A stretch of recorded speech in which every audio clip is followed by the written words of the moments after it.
এখানে হচ্ছে এটি হচ্ছে একটি পেয়ারা, এটি হচ্ছে স্ট্রবেরি পেয়ারা। পেয়ারাগুলো খুবই ছোটো বাট খুবই মিষ্টি। তারপর এটি বীজ থেকে লাগানো একটি আতা ফল গাছ। তারপর এখানে একটি মালটা গাছ, বেশ কয়েকটি মালটা হয়ে আছে, বেশ কয়েকটি মালটা হয়ে আছে। আর এখানে বেশ কিছু গাছ আছে, এগুলো ছোট, এখনো বড় হয়নি। পেয়ারা গাছ, আম, পেয়ারা গাছ, একটি লেবু গাছ, এখানে একটি সফেদা গাছ। সফেদা গাছটি ভালোই বড় হয়েছে। এই বেডে পুঁইশাক লাগানো, যে পুঁইশাক। এটি আম গাছ, আম গাছে মুকুল এসেছে, এটা 12 মাসি কাটে আম গাছ। ড্রাগন,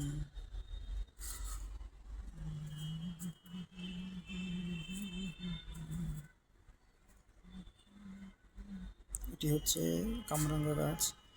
কামরাঙ্গা ভালোই গাছে ধরে আছে, কিন্তু বড় হচ্ছে না, অনেক বৃষ্টি হচ্ছে, এই জন্য হয়তো ফলন কমে যাচ্ছে। আর এটি একটি তাইওয়ান পিঙ্ক পেয়ারা, অনেক মিষ্টি, খুবই মিষ্টি। ওই যে একটি পেকে আছে, এটা আজকে নিয়ে যাবো ইনশাআল্লাহ। এটি হচ্ছে বড়ই গাছ। এখানে আরেকটি আম গাছ আছে, এটি বড় হয়নি এখনো, সবজির আড়ালে, এই জন্য বোঝা যাচ্ছে না। এখানে এটা হচ্ছে কলমি শাকের বেড। এখান থেকে আলহামদুলিল্লাহ অনেক কলমি শাক খাওয়া হয়েছে, এবং প্রতি সপ্তাহেই 1-2 বার খাওয়া হয়, এবং অনেককেই দেওয়া হয়েছে। আল্লাহর রহমতে গ্রোথ খুবই ভালো। আর এখানে আরেকটি বড়ই গাছ, এটি নতুন করে লাগানো হয়েছে, এখনও বড় হয়নি। এখানে আরেকটি পেঁপে গাছ, পেঁপে গাছে পেঁপে আছে ছোট ছোট, বড় হচ্ছে না তেমন একটা, দেখি এবার বড় হয় কিনা। এটা একটি বেল গাছ। তারপর এখানে আনারস গাছ লাগানো হয়েছে, এখনো আনারস সেভাবে বড় হয়নি।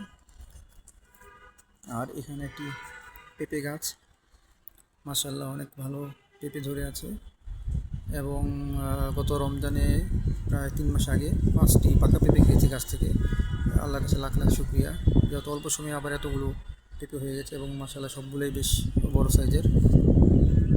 অ্যান্ড এটি হচ্ছে একটি আম গাছ। এইখান থেকে একটি আম হয়েছিল এবার, এবং আমটা এত বেশি মিষ্টি ছিল, এটা আসলে মানে ভাষায় প্রকাশ করা যায় না। এটা হচ্ছে কলা গাছ। কলা গাছগুলো বেশ ভালোই বড় হয়েছে, ইনশাআল্লাহ হয়তো কিছুদিনের মধ্যে কলার ফলন আসতে শুরু করবে। আর এটি হচ্ছে চাইনিজ মিষ্টি কমলা। ফলন ভালোই, গাছে অনেক ফল হয়ে আছে, এগুলো এখনও পাকেনি। আশা করি দ্রুতই পাকবে, যদিও ফাঙ্গাল ইনফেকশন হয়েছিল, এন্টি ফাঙ্গাল দেওয়া হয়েছে, দেখা যাক। এটি হচ্ছে জাম্বুরা গাছ। আর এটি হচ্ছে একটি আখ গাছ, ফিলিপাইনের আখ খাওয়া হয়েছে, ভালো মিষ্টি। আর এখন নতুন করে বেশ কিছু ব্রাঞ্চ বের হয়েছে, দেখা যাক। এটি হচ্ছে এটি মিষ্টি আমরা। এবং এটি আরেকটি বড়ই গাছ। এখানে একটি লেবু গাছে লেবু হয়ে আছে, এখানে একটি লেবু হয়ে আছে, যদিও লেবুটি পেকে গেছে। আর এখানে একটি বড়ই গাছ আছে। এখানে বেশ কিছু ফুল গাছ আছে, এবং এখানে একটি পেয়ারা গাছ, এটি বীজ থেকে লাগানো, মা লাগিয়েছিল, এই জন্য এক টবের ভিতরে 3টা। আসলে ফলন হবে ভালো কিনা সন্দেহ, কারণ একটা টবের ভিতরে এতগুলো গাছ একসাথে থাকলে সাধারণত ফলন খুব একটা ভালো হয় না। এটি হচ্ছে সাপোটা, এবং সফেদার ফলন এখনও হয়নি। গতবার কয়েকটি খেয়েছিলাম, খেতে খুবই মিষ্টি, বাট এবার গাছের গ্রোথ মাশাআল্লাহ খুবই ভালো, এবং ভালোই বড় হয়েছে। দেখা যাক কেমন ফলন। এটি লিচু গাছ, কিন্তু লিচু খাওয়া হয়নি, বেশ অনেক দিন হয়ে গেছে গাছটি আনা হয়েছে, তো 2 বছর হয়ে গেল। তো আশা করি সামনে ফলন আসবে। আমি ভুলে কিছু অতিরিক্ত সার দেওয়ার কারণে এবার ফলন পাইনি।